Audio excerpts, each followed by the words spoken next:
नमस्कार, न्यूज 18 के digital platform पर आपका बहुत स्वागत है। मैं हूं आपके साथ अंशिका पाठक। ईरान की ओर से तेल अवीव पर हो रहे हमलों का जवाब में इजराइल ने इस्लामिक देश की सरकारी मीडिया को निशाना बनाया। ये IRIB के दफ्तर पर उस समय हमला किया गया जब लाइव बुलेटिन चल रहा था। इससे पहले ईरान ने सोमवार सुबह तेल अवीव और इजराइल के बंदरगाह शहर हाइफा पर जोरदार हमला किया था, जिसमें 8 लोगों की मौत हो गई थी। ये वीडियो जो आप देख रहे हैं, ये ईरान के एक न्यूज चैनल की बिल्डिंग की है, जिस पर इजराइल ने जबरदस्त हमला किया है। इजराइल ईरान पर जोरदार हमले कर रहा है। इस बार तो ईरान की सरकारी मीडिया चैनल IRIB को निशाना बनाया गया और यह हमला उस वक्त हुआ जब लाइव बुलेटिन जो है चल रहा था। हमला होते ही न्यूज पढ़ रही एंकर को वहां से भागना पड़ा। इजराइल ने इस हमले के साथ धमकी दी है कि वो तेहरान के सभी टीवी चैनलों और रेडियो स्टेशन को निशाना बनाएगा। ईरान इजराइल में जंग अब भयानक रूप लेती जा रही है। पिछले 4 दिनों से चल रहे इस संघर्ष के बाद सोमवार को ईरान की ओर से इजराइल की राजधानी तेल अवीव और बंदरगाह शहर हाइफा पे बड़ा हमला किया गया था। इसके बाद देर शाम इजराइल ने इन हमलों का जवाब दिया।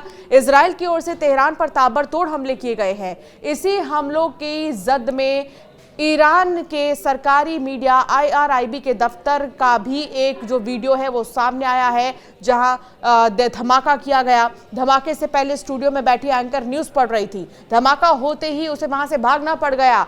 ये देखिए कैसे जो है एंकर जो है न्यूज बुलेटिन पढ़ रही हैं और खबर को समझा रही हैं। ईरान और इजराइल के बारे में ही बातचीत कर रही हैं और अचानक से ऊपर से जो मलबा है वो गिरता है और कुछ धूल धूल सा हो जाता है पूरे स्टूडियो में। इससे पहले ईरान की सरकारी मीडिया के दफ्तर पर हमला करने से कुछ समय पहले ही इजराइल ने इस इलाके को खाली करने की चेतावनी दे दी थी। कई रिपोर्ट से बताते हैं कि IDF ने कहा था कि IRIB के मुख्यालय वाले इलाके से दूर रहे। इसके अलावा इजराइल के रक्षा मंत्री इजराइल कैट्ज ने भी कहा था कि ईरान जिस मीडिया से दुष्प्रचार करा रहा है वो खत्म होने वाला है। इस हमले का जो वीडियो जारी किया गया है उसमें टीवी प्रसारण बाधित होता नजर आ रहा है और एंकर स्टूडियो से भागती हुई नजर आती हैं। स्क्रीन पर सिर्फ मलबा और धुआं ही नजर आ रहा है। अल्लाहू अकबर के नारे सुनाई दे रहे हैं। इजराइल के नेशनल यूनिटी के अध्यक्ष बेनी गैंट्स ने एक इंटरव्यू के दौरान कहा है कि हमारी लड़ाई ईरान की जनता से नहीं है।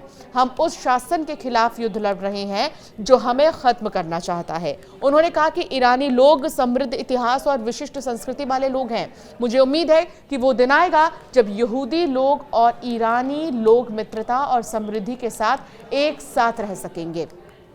तो फिलहाल ये जो वीडियो है वो काफ़ी ज़्यादा वायरल हो रहा है सोशल मीडिया पर, क्योंकि जिस तरीके से आपने देखा एक एंकर न्यूज़ बुलेटिन कर रही हैं। अब क्या ये मान लिया जाए कि जो इजराइल है, इजराइल ईरान के रेडियो स्टेशन, मीडिया स्टेशंस, इन जगहों को निशाना बना रहा है। इससे पहले सैन्य ठिकानों को निशाना बनाया गया और अब सीधे तौर पर इलेक्ट्रॉनिक मीडिया, इसके अलावा जो रेडियो स्टेशंस हैं उनको निशाना बनाया जा रहा है। जहाँ अखबार प्रिंटिंग की जाती है वहाँ पर निशाना बनाया जा रहा है। यानी कि जो कम्युनिकेशन साधन है जिनके जरिए कम्युनिकेशंस जो है और खबरें जो है वो पहुंचाई जा रही है, उनको अब इजराइल जो है निशाना बनाता हुआ नजर आ रहा है। सवाल यही बरकरार है कि आखिर ये जंग कब रुकेगी, क्योंकि हर दिन देखने को मिल रहा है आसमान में लगातार मिसाइल्स और लगातार ब्लास्ट हो रहे हैं। कई ठिकाने अब तक ब्लास्ट हो चुके हैं, कई एयरपोर्ट्स ब्लास्ट हो चुके हैं, कई एयरपोर्ट्स पे धमाका हो चुका है और अब भी यह सिलसिला थमा नहीं है। 5वां दिन है आज, 5वें दिन भी लगातार हमले जारी हैं।